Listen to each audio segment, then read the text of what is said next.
প্রথমে আমরা অটোক্যাড খুলে নিই। ওখানে লেখা আছে ফার্স্ট স্টেপে আমরা এক্সেলের ফাইল খুলেছি, ঠিক আছে। আমাদের প্রথম কাজ হচ্ছে অটোক্যাডটা ফ্রি অবস্থায় খুলে নেওয়া। আর অটোক্যাড একটু রিফ্রেশ করার পরে অটোক্যাড খুলতে একটু সময় লাগে, তো অটোক্যাডের আমরা মেন ফাইল যেটা সেটা খুলে নিই। তাহলে টিএস মেন ফাইল উপরেই দেখাচ্ছে, খুলে নিলাম। এই ফাইলটা আমরা সেভ অ্যাজ করে নেব। প্রথম কাজ, ফাইল নষ্ট করব না, ঠিক আছে। সেভ অ্যাজে যাওয়ার পর এটা আমরা ক্লাস 1 দিয়ে দেবো, ঠিক আছে। যাই হচ্ছে স্পেলিং হোক। এবার আমরা কি করব, এটাকে মিনিমাইজ করে রেখে দেবো। মিনিমাইজ করে রাখার পর আমাদের যে ডেটাটা আমরা নিয়েছি টিএস থেকে, সেই ডেটাটা আমরা এখান থেকে সার্চ করব। সেই ডেটাটা হচ্ছে ক্লাস 1 CLS1 ডেটাটা নিলাম। ডেটাটা নেওয়ার পর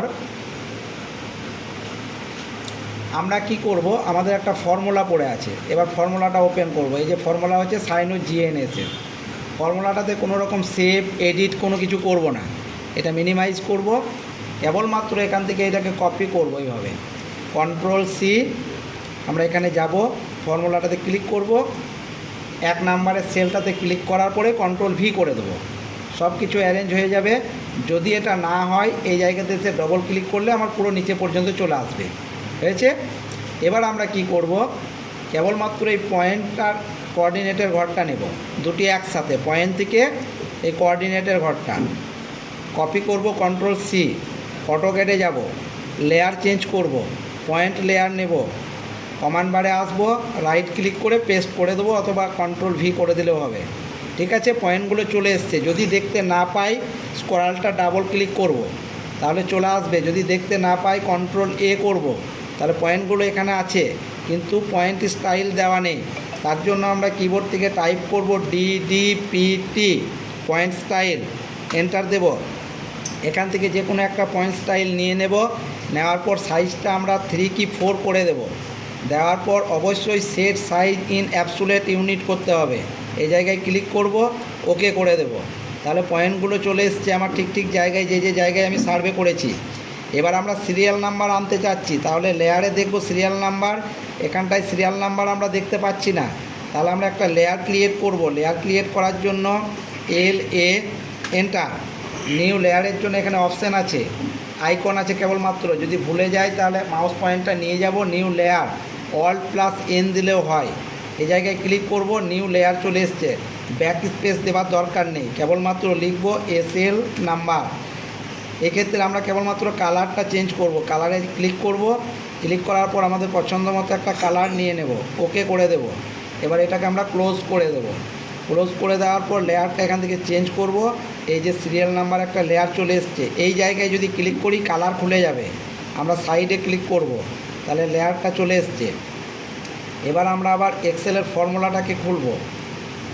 সিরিয়াল নাম্বারটা এই মাঝে ক্লিক করার পরে কপি করব, পুরো সিলেক্ট করে নিয়ে আসবো। আসার পরে কন্ট্রোল-C কপি, কমান্ড বারে ক্লিক করব, কন্ট্রোল-V করে দেবো।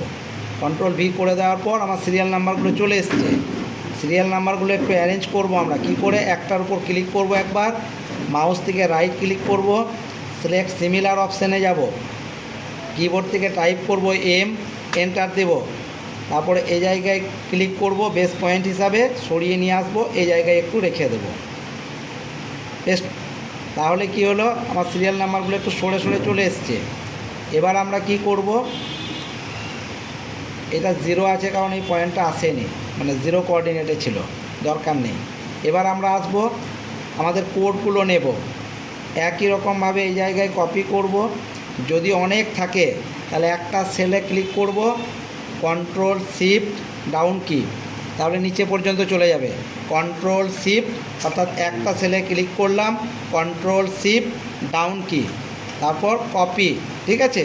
তাহলে আমাকে কিবোর্ড ব্যবহার করতে হবে না, অনেক থাকতে পারে।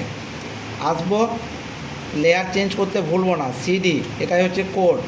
এখানে আসবো, রাইট ক্লিক করে পেস্ট করে দিতে পারি, অথবা কন্ট্রোল-V করে দিতে পারি। তাহলে কোডগুলো আমার সব চলে এসছে, ঠিক আছে। এবার আমরা চাচ্ছি কি, কেবলমাত্র আমাদের প্রপার্টি লাইন বা বাউন্ডারি লাইন যেটা সার্ভে করেছি এলোমেলো হয়ে আছে, খুঁজে পাচ্ছি না। সেই ক্ষেত্রে আমরা আরেকবার ফর্মুলাতে যাব, যাওয়ার পর আমরা এই কোডে যাব। কোডে কেবলমাত্র পিটিগুলো আমরা প্রপার্টি লাইন বা ম্যাপের লাইন বা বাউন্ডারি লাইন হিসাবে আঁকবো। সেই ক্ষেত্রে আমরা কি করব, কোডে যাওয়ার পর ফিল্টারে একবার ক্লিক করব, সিলেক্ট অল অপশানটাতে আমরা আনটিক করে দেব। দেওয়ার পর কেবলমাত্র পিটিটা নেব, ওকে টাইপ করে দেবো। ওকেতে ক্লিক করার পর পিটিগুলো শুধু চলে এসছে। আসার পর আমরা কি করব, পলিলাইন আঁকবো। পলিলাইনের জন্য পয়েন্ট নেবার দরকার নেই, তার জন্য কেবলমাত্র কোডটা নেব, কোন কোন জায়গায় পলিলাইনটা ক্রিয়েট হবে। এটার উপর ক্লিক করে ড্র্যাগ করে নিচে পর্যন্ত নিয়ে আসবো। কন্ট্রোল সি অপশানে যাব। তারপর আমরা অটোক্যাডে যাওয়ার পর এখানে কমান্ড টাইপ করতে হবে। আমি কেবলমাত্র কোড নিয়েছি, কোনো কমান্ড নিইনি, তার জন্য আমরা পিএল কমান্ড নেব, এন্টার দেব। এই জায়গায় আসার পর রাইট ক্লিক করে পেস্ট করে দেবো। এর আগে আমাকে মনে রাখতে হবে লেয়ারটা চেঞ্জ করে নিতে হবে। লেয়ারে আমরা ম্যাপ লাইনে এলাম, আসার পর রাইট ক্লিক করে পেস্ট করে দেবো।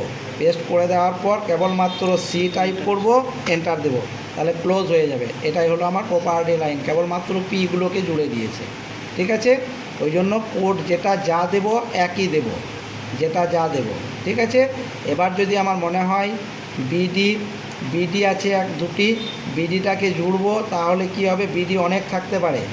সেই ক্ষেত্রে আমরা আবার ফিল্টার অপশানে যাব, সিলেক্ট পিটিটা তুলে দেবো, কেবলমাত্র বিডিটা নেব। তাহলে বিডি কতগুলো আছে, বিল্ডিংয়ের কর্নার পয়েন্ট দুটি। একইভাবে এটাকে কপি করব। কপি করার পর অটোক্যাডে যাব। যাওয়ার পর আমি আলাদা একটা ডট লাইন নিয়ে নিই। ডট লাইন, রাইট ক্লিক, পিএল, এন্টার, রাইট ক্লিক, পেস্ট। তাহলে এইটা ছিল আমার বাউন্ডারির, এটা একটা কোণ, এটা বাউন্ডারির কোণ। যদি ইলেকট্রিক লাইন হতো তাহলে এইভাবে এঁকে নিতাম, আঁকা বাঁকা হতে পারতো। দুটি আছে বলে দুটি এসছে। ঠিক আছে, এই হচ্ছে ফিল্টারের সিস্টেম।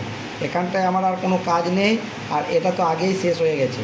এটা আমরা বন্ধ করে দেবো। এটাও আমরা কোনো রকম সেভ টেপ কিছু করব না, কারণ সিএসভি ফাইল এটা, ডোন্ট সেভ করে দেবো।